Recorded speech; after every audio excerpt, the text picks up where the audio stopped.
Wala kang kapatid? Hindi ako lahat ng mga kapatid ko eh. Pero may kapatid ka? Meron, pero di na ako nalainahan.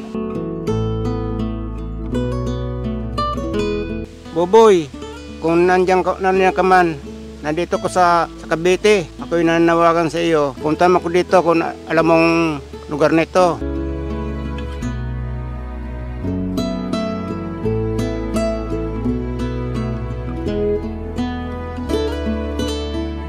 Manila, sa Quezon City, sinama ko ng kapatid ko dyan. Oo. Tingnan ko sa kasama kasi nandun ng train. Oo. Nung kumpayon, Marcelo pa ni Marcos.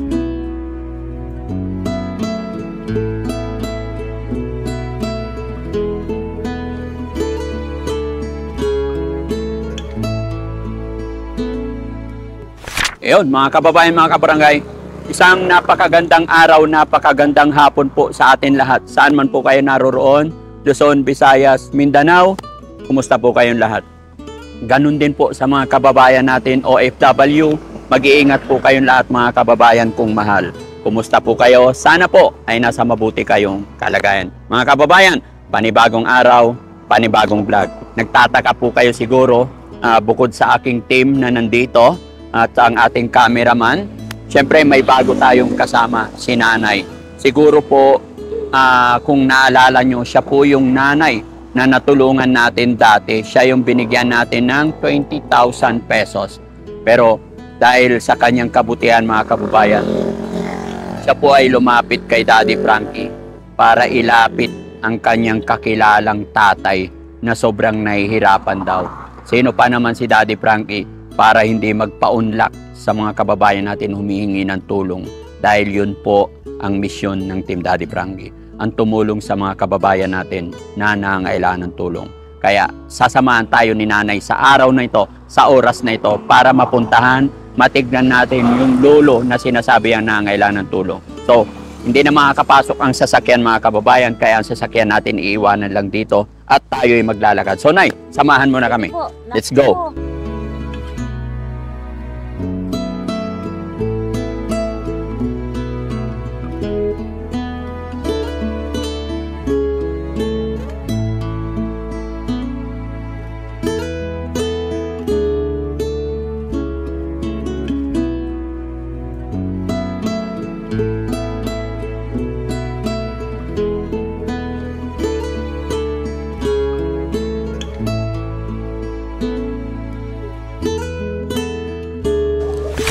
Mga kababayan, yung nag-scout sa atin si Nanay, na ayun siya.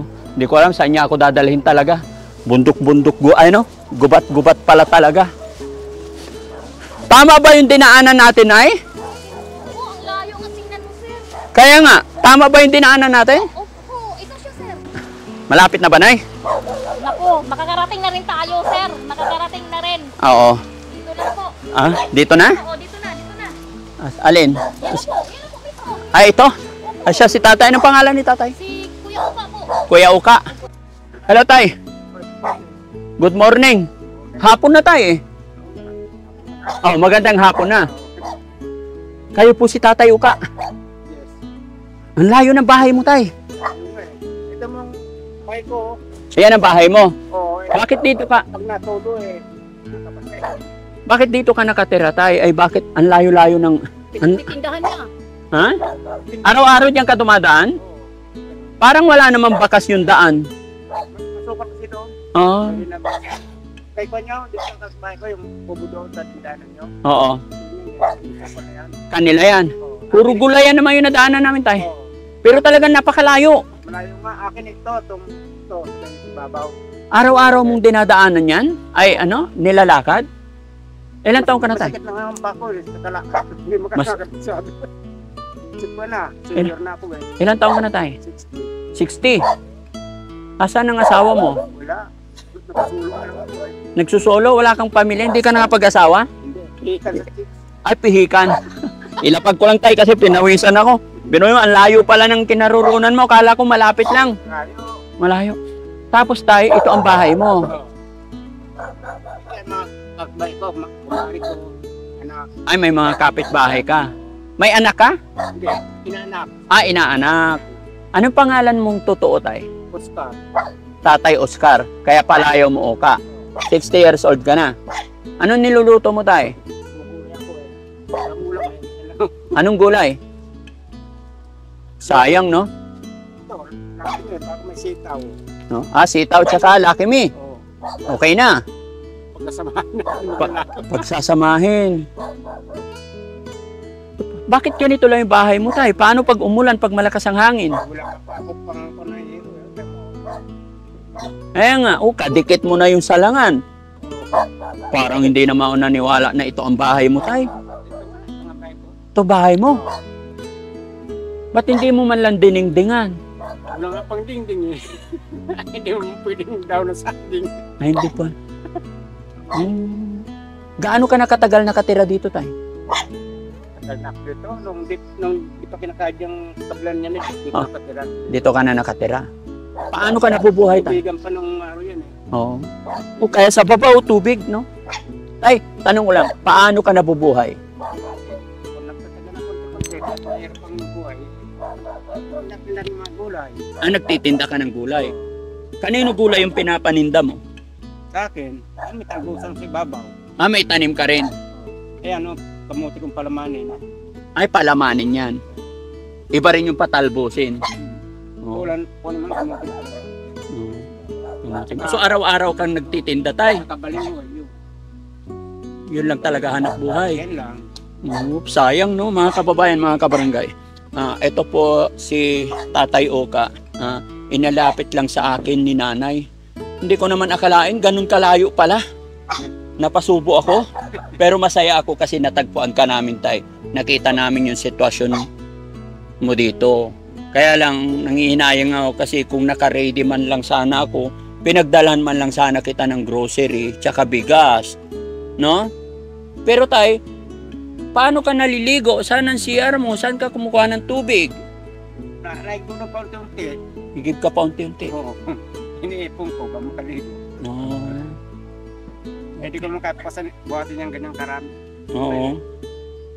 Pero bakit hindi ka nakapag-asawa, tay? Ba't di ka Pihikan nga sakit. pihikan ka? Paano yan? Tumatanda ka na, mag-isa ka lang. Wala tayong magawa, ganyan ang kabuhay. May mga kapatid ka ba, tay?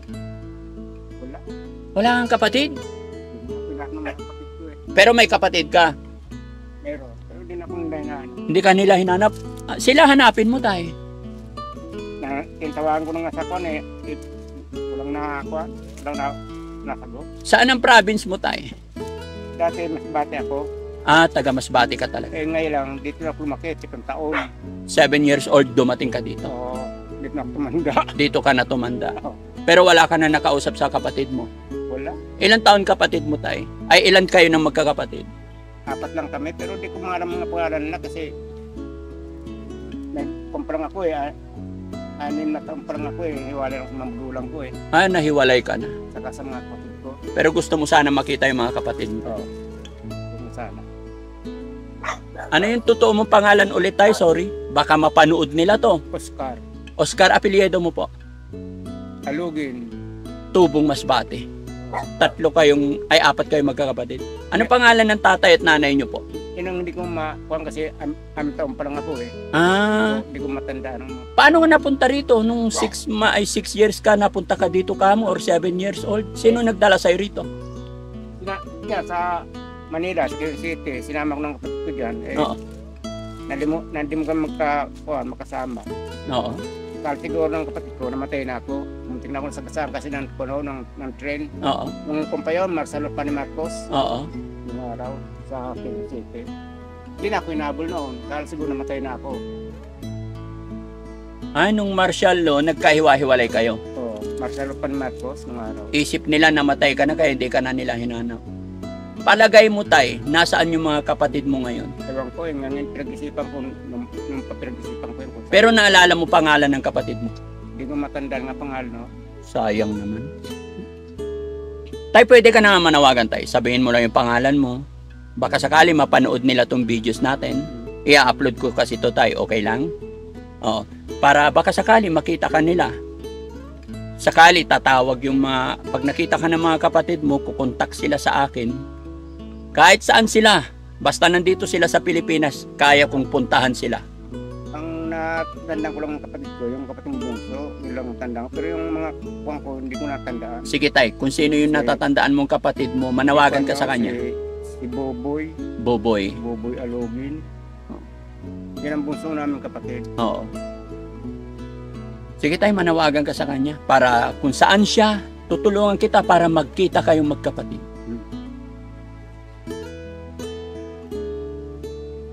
Ano sasabihin mo dun sa kapatid mo tay kung sakasakali mapapanood niya yung video na to? Wala kang masabi. Hindi tay, kausapin mo lang siya. Mapapanood niya to. Alam mo, pag ako natutog yung mag-isa, Opo. naluwa mata ko dito yung sa mga kapatid ko, di ko na mahalala. Ano pag naalala mo yung mga kapatid mo, natulo yung luha mo. Oo tay, nararamdaman ko yung nararamdaman mo. Kasi kahit ako man, pag naalala ko halimbawa yung mga kapatid ko, may iiyak ako. Nararamdaman kita tay. Pero para mawala yung lungkot mo kahit papano, gaya ng aking sinabi, kausapin mo lang yung kapatid mo. Tutulungan kita para mahanap siya. Basta nagparamdam lang sila sa akin. Kausapin mo tayo, magsabi ka ng nararamdaman mo. Wala, hindi mo lang sa Masbate kasi malawak ang Masbate ngayon. Okay lang tay. Malawak. Malawak ang nararating ng social media kahit saan. Baka sakali lang, walang imposible pag niloob ni God. Magsabi ka lang tayo kung anong gusto mong sabihin sa kapatid mo. Sabihin mo lang tong lugar kung nasaan ka. Mapapanood nila yung video na ito. Tutulungan ka po namin.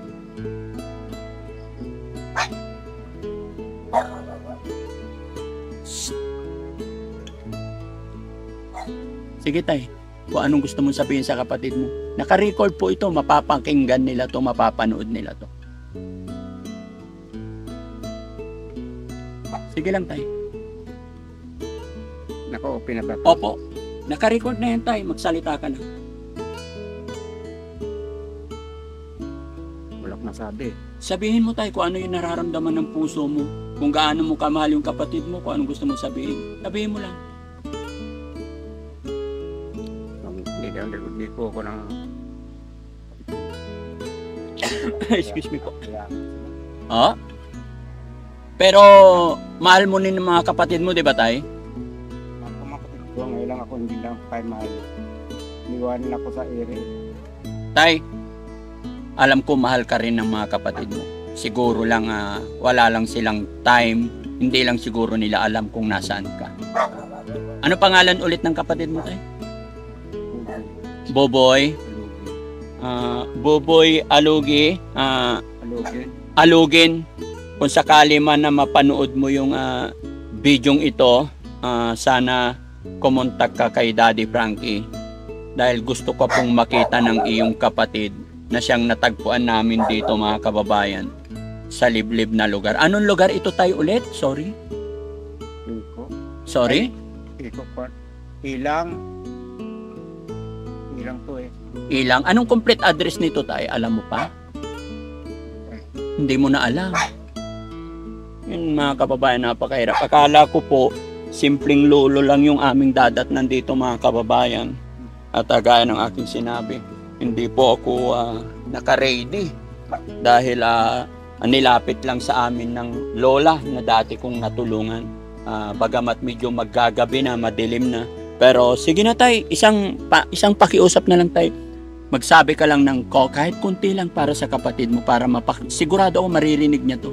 Kung ano gusto mo sabihin, sige lang. Sige, sabihin mo lang tay. Oh, kapatid. Boboy, kung nandiyan ka man, nandito ko sa Cavite. Ako'y nananawagan sa iyo. Kung sakasakali man, punta mo ko dito kung alam mong lugar nito. Alam ko, narinig mo ako, Boboy. Ako si Oscar Alogin, ang pangatlo mong kapatid. Kung kasi akong kapatid ko eh.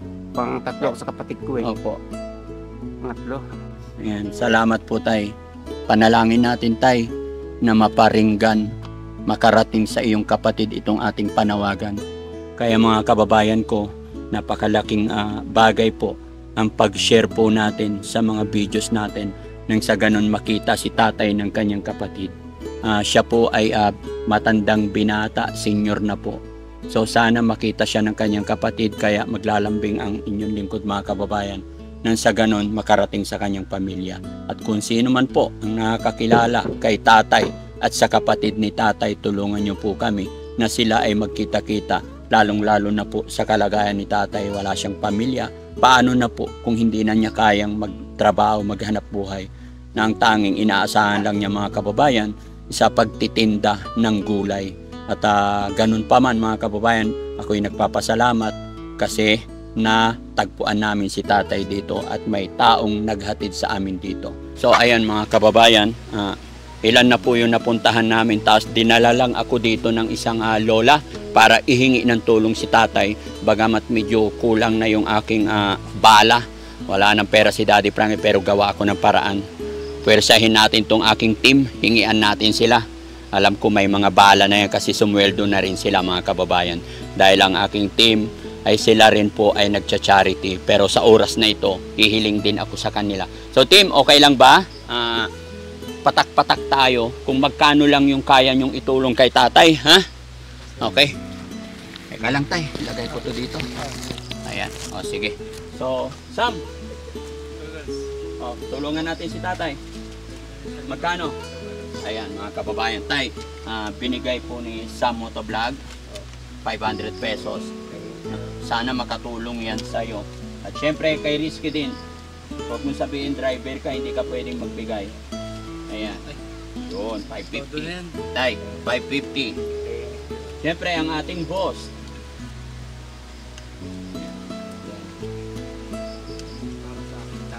para kay tatay. 1,000. Madali pala kumita ng pera pag hihilitan sila ng mga kababayan. Tay, 1,000 para kay Boss JB. At syempre, hindi pwedeng cameraman, hindi pwedeng hindi magbigay. Kasama pa pala ako. Ay, syempre. Ito dansa. KJ27, mga kababayan. 600. Marami pala kayong pera ngayon. Tay, sana makatulong yan sa'yo, no? Salamat. Tapos, si Daddy Frankie, meron din 1,000. So magkano na lahat yan, tay? Oo, sige tay. Hangad ko, mabuhay ka pa ng matagal.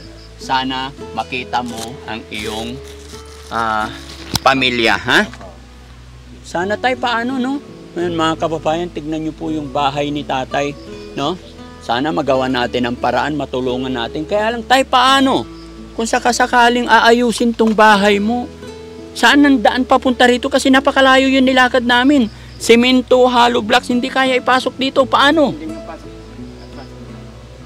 Ha? Kita nyo mga kababayan, nilakad namin, napakalayo po. Tapos napakasikip po. Gilid pa yon sa baba mga kababayan. Diyan sa kabila, anong meron dyan sa kabila? Hindi pa kalsada dyan? Itawid na lang dito? Ayaw ko man yata ang kwan, yung mga gwardiya, pinagbabawal ng gwardiya. Subdivision yan. Oo.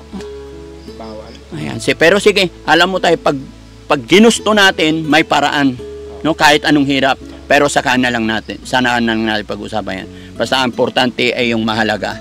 Pasalamat tayo lagi sa Diyos, no? Basta huwag tayo mawalan ng pag-asa. Sana hindi tayo dapuan ng sakit, no? So ayan mga kababayan, mga kabarangay, after all po ng kalagayan ni tatay, napaka-positive niya. Palatawa si tatay, napansin ko. Masayahin kahit ganito lang siya, napakasimple. Medyo naging emotional lang siya nung pinag-usapan natin ang kanyang pamilya, ang kanyang mga kapatid. So sana mga kababayan, muling nananawagan ng inyong lingkod, i-share po natin ang videos na ito nang sa ganon makita po ng kanyang mga kapatid. Maraming salamat po mga kababayan. At syempre, papasalamat po ako sa aking team na sila ay hindi sumuway nang hingian ko sila ng tulong ngayon para kay tatay. Once again tayo, maraming salamat. At kay nanay po na tumulong sa amin para makarating dito. Thank you po nanay, maraming salamat. Thank you po mga kababayan kasi ginagabi na tayo, madilim na. Tay, salamat po. Bye-bye. Thank you marami. Opo. Okay. Ingat ka. Okay. Sana magkita pa tayo muli. Oo. Laban lang tayo. Mangita pa tayo. Opo. Sige.